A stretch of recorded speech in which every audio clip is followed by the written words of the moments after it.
Hello everyone. So today we are going to look about enzyme inhibition regulation. Okay, regulation mechanisms. If you have already studied about enzyme inhibitors, I think this class is for you. And even if not, still it will be for you. Let me explain how enzyme inhibitors work first, and let me come to the enzyme regulation mechanism. So taking a quick sneak peek.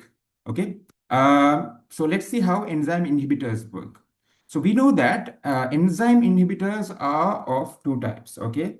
One way we can divide it as competitive and what is the other one? Non-competitive inhibitors, okay? So with the word itself, you can understand that competitive inhibitors mean they are competing for something. In this case, in the case of enzymes, what are they competing for? They're competing for the active site of the enzyme. So you know that after seeing this picture, the substrates basically it binds to the active site if there is no inhibitor. Okay, if there is no inhibitor, what happens usually? Substrates comes, it binds to the active site. Okay, and the substrate it breaks down. Let's say if we take starch for example, the starch molecule will come here and it will break down and maybe it will be transformed into glucose. Okay, in the case when there is an inhibitor, okay, what happens? Okay, so yet we know that there is competitive and non-competitive inhibitors. So in this case, we are talking about competitive inhibitors. Okay, in competitive inhibitors, what happens is the inhibitor molecule usually it attaches itself to the active site. Okay, active site of the enzyme molecule. After that, what happens? Once it blocks the active site, okay, there is no space for the substrate to join the active site. So what happens? The reaction doesn't happen, the inhibition happens. Okay, so that is competitive inhibitor. Okay, and then there is something called non-competitive inhibitor. Okay, this means it's not competing. What is it not competing for? It's not competing for the active site, but it's still inhibiting. How is inhibiting? Okay, how is it inhibiting? Okay, the enzyme is there. The substrate, the substrate is about to join, there is this enzyme inhibitor. Okay, let me use another color. Yes, so there is this enzyme inhibitor. It sort of comes and join in any other places than the active site. And once it joins, what happens in the non-competitive inhibitors? It joins. Okay, it alters the shape of this active site. So when it alters the shape of the active site, what happens? The substrate, which has usually have a geometrically opposing shape to this active site, it's not able to join here anymore, right? Because look at here, this shape is there here and this shape is there here, and both of them can kind of like fit in. But here, the shape is transformed. So therefore, the non-competitive inhibitors, they can't join the active site. Okay, so these two are the main things. Okay, and another category we can divide is into reversible and non-reversible inhibitors. Okay, non-reversible inhibitors. Reversible, okay, um, reversible, in the name itself, you can see that reversible, what does the reversible means? When the inhibitor joins, okay, let's say it joins the active site. When the inhibitor joins the active site, what happens? The uh, sometimes, okay, yes, the reversible inhibitor goes and blocks in, maybe for a while. Maybe if we use some drugs, what happens? The drug will work for a while, right? Something similar to that. Okay, here also what happens? The reversible attaches itself to the active site of the enzyme in a reversible way. And what happened? Okay, what happens? It will join, this reversible inhibitor will join to the active site of this enzyme, and what will happen? This might sometimes break. This part will sometimes break, and it will not sometimes, in reversible inhibitors it breaks. Okay, it breaks, and this substrate, sorry, this not the substrate, the inhibitor, it can go off. So if the inhibitor goes off, what do we have remaining? we have the you might have the substrate can fix it. So this is reversible inhibitor. Non-reversible, as the name suggests, we know that if it joins to the enzyme, if the enzyme is there, and non-reversible inhibitors, if it comes and attaches itself, what will happen? It changes, okay? It usually, when non-reversible inhibitors, they join, they attach itself by using covalent bond, okay? So when it attaches itself by using covalent bond, what happens? Okay. Um, when it attaches itself using covalent bond, okay, this process is irreversible. Okay, so they can't take it back. So this you might have already learned that there is reversible and non-reversible inhibitors. For example, poison, cyanide, all these things, okay, they attach itself covalently to the enzyme molecule. Okay, but in the case of reversible inhibitor, like drugs, perhaps it's not the case. Sometimes it inhibits the reaction, and sometimes what happens? Those inhibitory molecules, they can break down and they go away, so that the substrate molecules can join and the reaction can happen. So now the main topic of today is not that. It's about the enzyme regulation mechanism. Okay. So let's see a bit about what we already have, okay, in our content. Okay. So most enzymes, they are regulated by something called allosteric regulation. Okay. Allosteric regulation. What is this allosteric regulation? Okay. Allosteric activation or regulation means that um, it is sort of like, now let's see.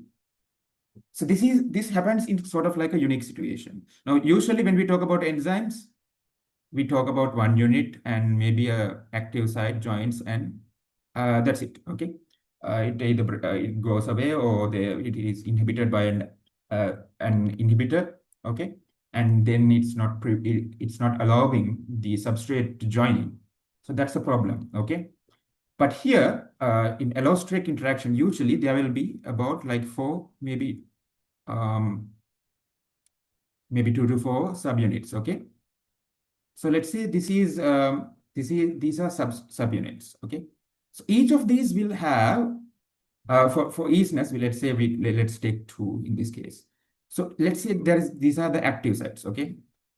These are, perhaps I can draw more clearly. These are the active sites. These are the enzyme subunits. These are parts of the same enzyme. Okay. So what happens is in allosteric interactions, okay, in allosteric regulation, okay, these subunits are usually, okay, are joined in this place, right? So when an inhibitor comes, okay, we don't call inhibitor in this case. We are talking about regulation actually. So when a regulatory molecule comes, in this case we talk about regulatory molecules.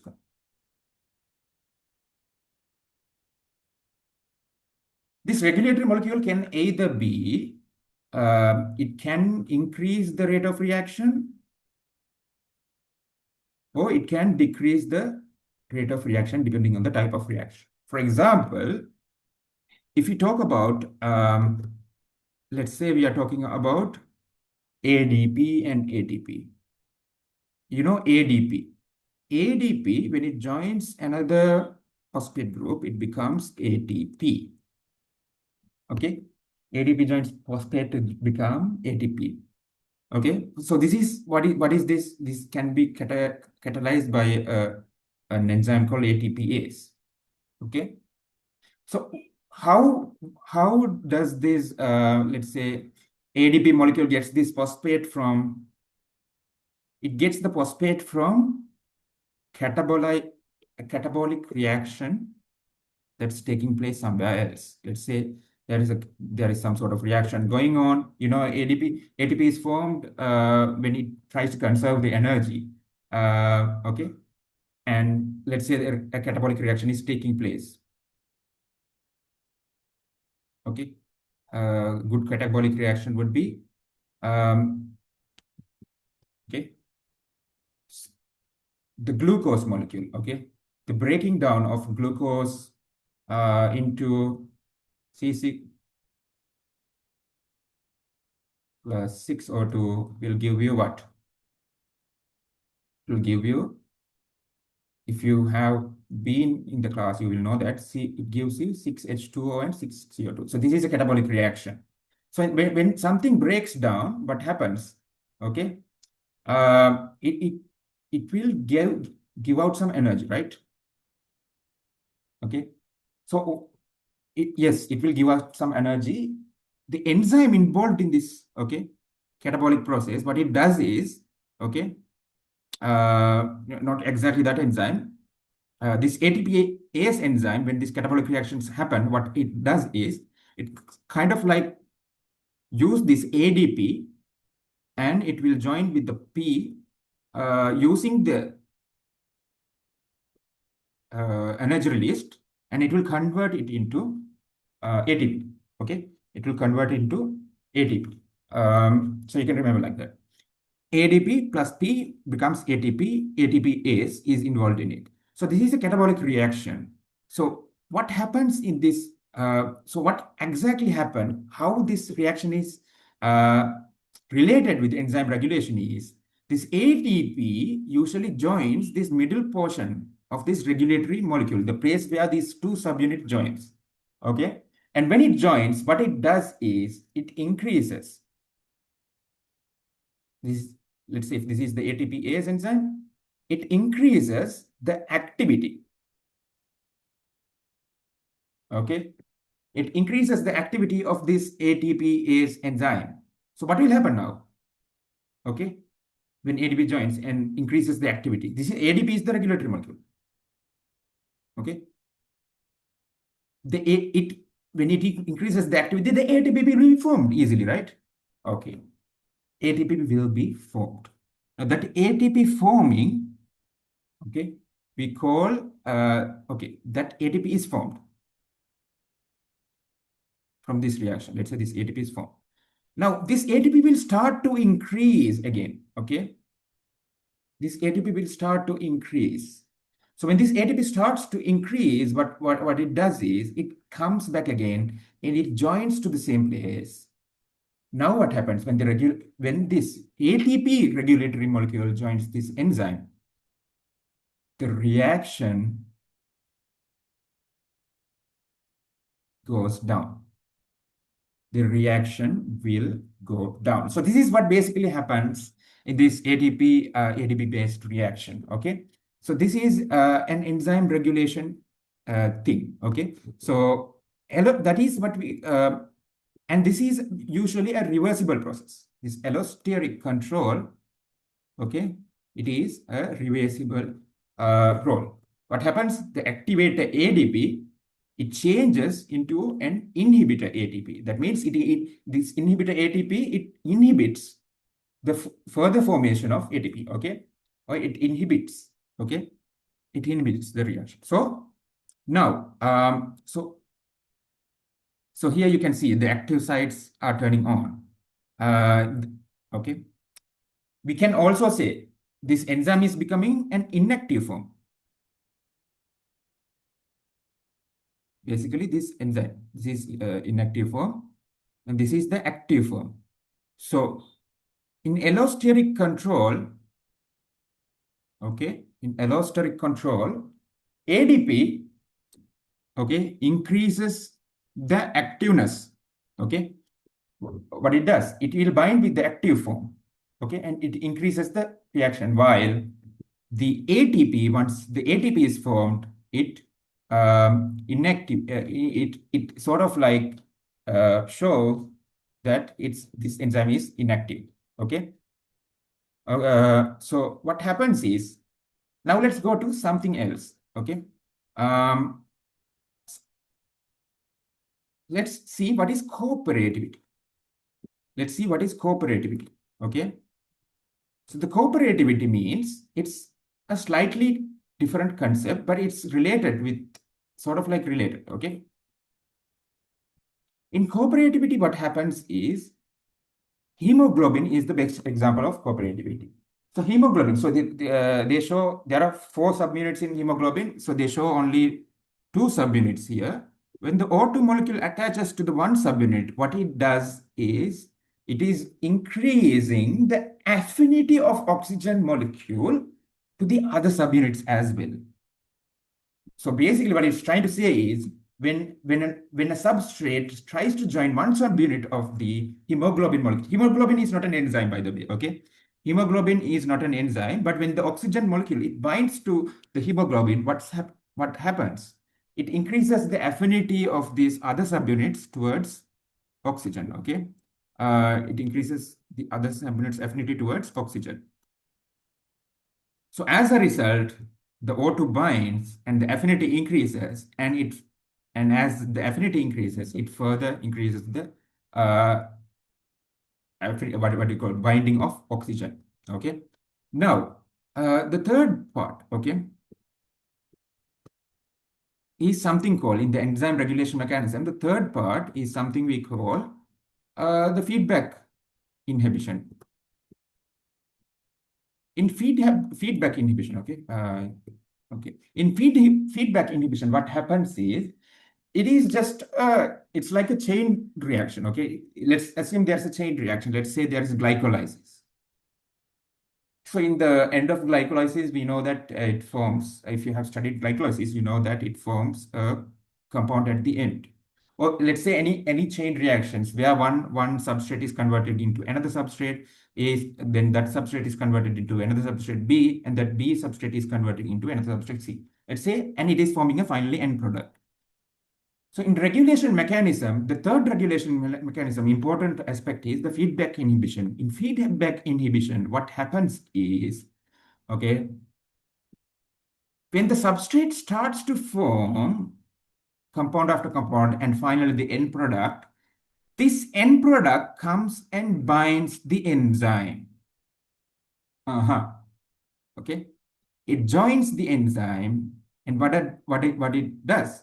It does something called inhibition. Okay, so as a result, when it blocks the enzyme, what happens? Okay, when it blocks the enzyme, what happens? It can't further continue to produce this end product. Okay, it's like a factory. Let's assume that in a factory, like you are going to manufacture a good. Okay, but you know the demand outside. Okay, there are only going to be few number of people who are going to sort of like buy your products. Once the demand comes, you should stop manufacturing, right? You should stop manufacturing. So in this case, what happens is the product itself, instead of the human, the product itself, it stops the manufacturing of those in product further. Okay, so by blocking the enzyme. Okay, so basically, this energy regulation is happening through ATP control. Okay, and let's see a little bit more about these concepts. Okay, perhaps. Okay. Okay. Let's assume that you are being given an enzyme. Okay. You can ask a question. Does a molecule bind to this enzyme? Okay. So what type of molecule binds then? Okay, it can either be okay. Let's cut this off. It can either be a substrate. It can be a regulator like allosteric regulation. It can be an inhibitor inhibitor binding, or we can talk about also enzyme inhibition. So when the substrate binds, let's talk about cooperativity. If it's a substrate, usually binding. Okay, let's talk about cooperativity. So the first substrate, when it binds, it increases the cooperativity. Therefore, I took hemoglobin as an example. Hemoglobin is not an enzyme, but still, you can understand that. In the hemoglobin molecule, when the oxygen comes and bind, what happened? The cooperativity increases, and it increases further affinity towards oxygen. And the regulatory, so we are simplifying what we studied all this time, okay? Regulatory binds, what happens is when there is allosteric regulation, okay, ADP is an activator. When the ADP activates, okay, catalysis happens, and when an inactivated form joins, catalysis doesn't happen. Okay. When an inhibitor binding, enzyme inhibition, okay, uh, it can be a non-competitive inhibitor or a competitive inhibitor, okay. So allosteric regulation, okay, can be also about inhibition, okay, can also be about inhibition. So, sorry, it's mainly about inhibition. So it can be a non-competitive sort of like inhibition or a competitive inhibition. And if it's competitive inhibition, it's about active site. And if it's non-competitive inhibitions, okay, non-competitive inhibitor, it changed the shape of the active site. Okay, so this is what basically this is about. Okay, so now let's come to a question. Okay, now let's come to a question we are going to deal with. Okay, an enzyme consists of 4 identical subunits. Okay, and it exists in equilibrium between an active and inactive form. Okay, so there is one of the things that I would say is whenever you see an MCQ question, to quickly try to draw a diagram. So enzyme consists of 4 subunits. So let's say 1, 2, 3, 4 subunits. It's in equilibrium between an active. So let's say this is active. There is going to be another some sort of like inactive form. In allosteric interaction, what did we see? We saw there is something called active and inactive form. When the ADP joins, it becomes active. When the ATP joins, okay, it sort of becomes inactive and the reaction doesn't take place. So in the allosteric reaction, we know that a regulatory molecule is there. So they are going to talk about that. A regulatory molecule X binds to a site distinct from the active site. So we know that all of these have active site, right? Each of these subunits will be having an active site. So it's joining basically a site other than active site. It sounds almost like a non-competitive inhibitor, right? Okay. It's joining any other sites than the active site and causes all subunits to become catalytically active. So in allosterol molecule, it is a regulatory molecule.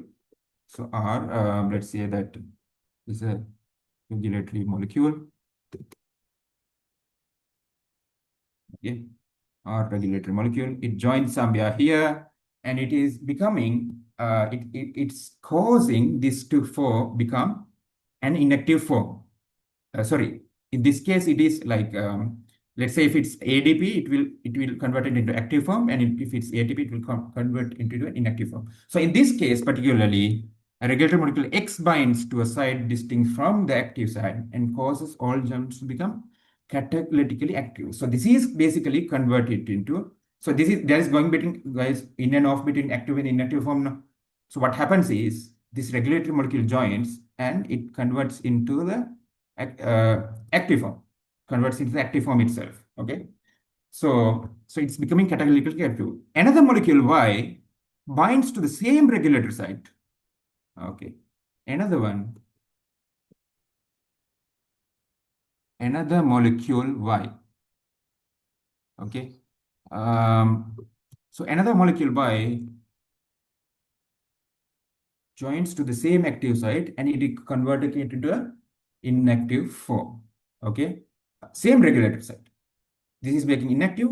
So Y is making, so R regulatory molecule X, regulatory molecule Y. So these RY, RX. The X molecule joins, it becomes active. Y molecule joins, it is inactive. I think you understand by now what I'm talking about, right? Now, which of the following statements is most accurate? Okay, which of the following statement is most accurate? Let's take this drawing a little bit over here into portion, perhaps, so that it will be easier for you to like sort of see the question. Oh, no. Okay. Okay, back to the question.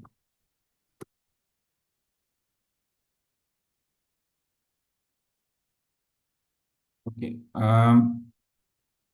Okay, which of the following is most accurate? So one is joining the active site, a site other than the active site, and it is converting into active form, the enzyme. The other one is joining it, converting to inactive form. Molecule X, okay.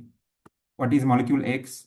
Molecule Rx, which is converting into active form. Okay, that molecule increases enzyme activity by binding to the active site and enhancing substrate affinity. So what do you think about this?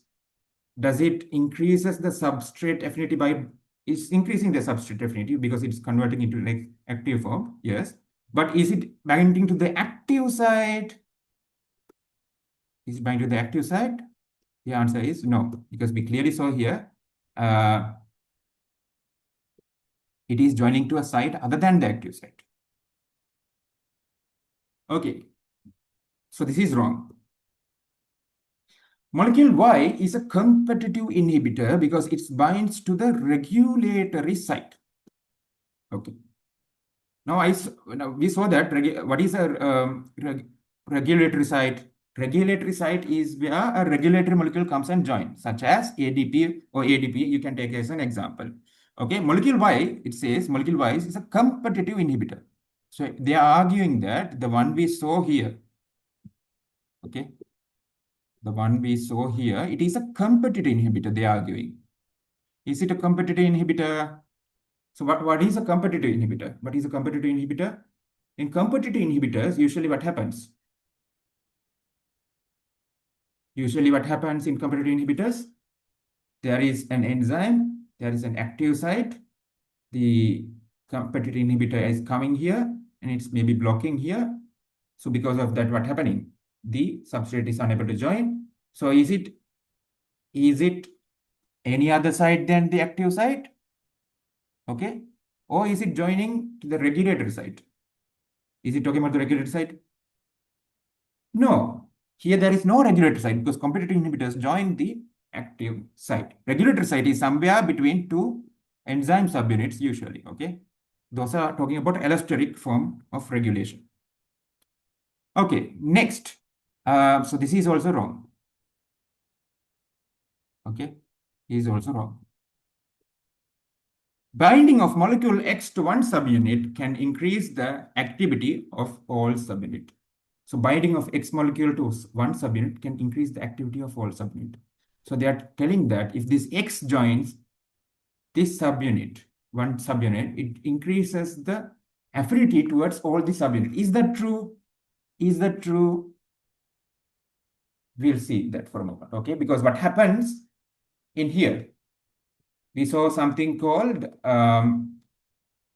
cooperativity, right? We saw something called cooperativity. What happens in cooperativity? One substrate is binding and increasing the affinity towards other molecules. It sounds like that, right? Okay. It sounds like that. So let's keep it that for a while.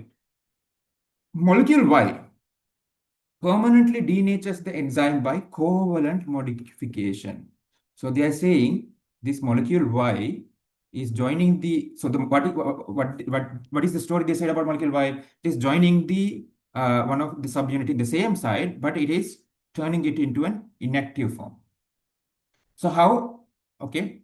So by telling that both of these are joining in the same site, they are giving us a clue. What is that? They are talking about allosteric form of molecule. Okay.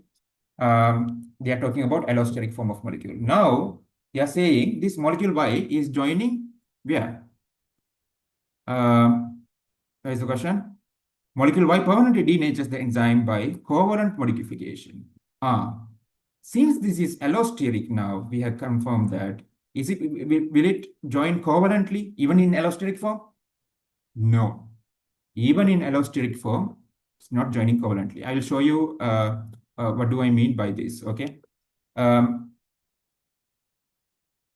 So we'll see the notes behind this, okay?